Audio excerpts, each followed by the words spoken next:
love one another.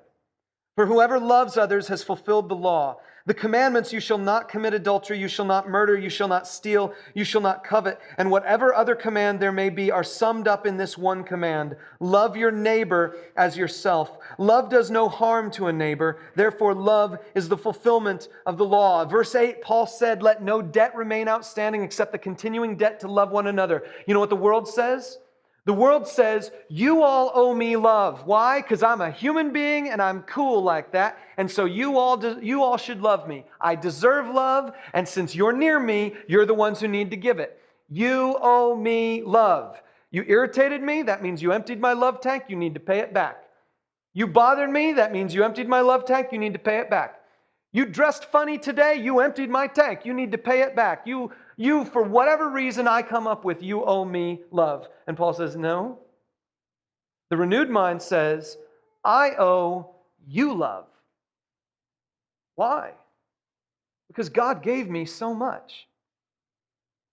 See, I owe God love because He gave me love, so I owe Him love. But God says, I don't want your love. They need love. How about you give it to them? And so then I say, okay, because I owe love, I need to pay love to the person who's the designated beneficiary of that love, which is you. And then you get the love, but you didn't really get it from me because it originally came from God. So you say you got your love from God, and you don't necessarily need to pay me back. You pay God back by loving others, and that's how it works.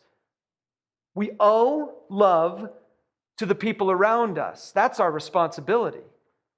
But beyond that, there's one last piece. Verse 11, and do this, all this, everything I've been talking about, Paul says, do this, understanding the present time. The hour has already come for you to wake up from your slumber, because our salvation is nearer now than when we first believed. The night is nearly over. The day is almost here, so let us put aside the deeds of darkness and put on the armor of light. Let us behave decently as in the daytime, not in carousing and drunkenness, not in sexual immorality and debauchery, not in dissension and jealousy. Rather, clothe yourselves with the Lord Jesus Christ and do not think about how to gratify the desires of the flesh. Listen, it's easy for me to talk about those bad things, but Paul isn't focusing on those bad things. What Paul is mainly saying is live in the light. The light is your armor, protecting you from doing the stupid things that you know you shouldn't do. Ask yourself this question next time you're confronted with a decision. Would I do this thing in the middle of the mall on Saturday afternoon at noon? Is this the kind of thing that qualifies for being in public, in the light?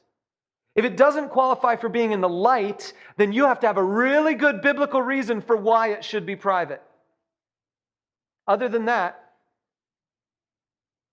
it needs to be in the light. See, the world says, keep your own business to yourself. And Paul says, God says, the renewed mind says, live as if everybody knew.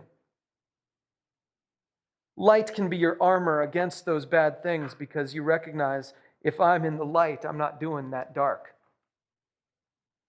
Okay, the point of all this is that Paul wants you to live a renewed mind life, a transformed life. And you can look at this as a list of do's and don'ts, or you can look at it the way Paul intended, the way God intended for it to be. Simply something to change the way we think. Because if we change the way we think, we change our understanding of God's will, we change our understanding of what's good, pleasing, and perfect, and then we walk in the perfect. We walk in the pleasing. We walk in the good. So change our mind. Let me invite you to do the work beginning today of letting your mind get renewed a little bit.